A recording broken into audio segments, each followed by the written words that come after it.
If you want to disconnect your Samsung Galaxy Watch 9 from your phone, then once you open the wearable app on your smartphone, and once you go to your watch, then you should be able to tap on these three dots that we have here in the upper right corner, and then you want to go to all devices. In here, you should be able to find this button here on the right side.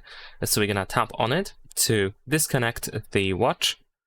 There we go, just like that. And most likely, if you now go to the watch face, maybe after a short while, you should be able to see an icon here at the top that is going to indicate that, there we go, that your watch is currently not connected to any smartphone. And if you want to, you can of course completely remove the smartwatch from your phone. You can tap on this trash icon in the upper right corner, then you can just select whichever watch you want to remove. So you can select your Galaxy Watch 9 and then tap to remove it.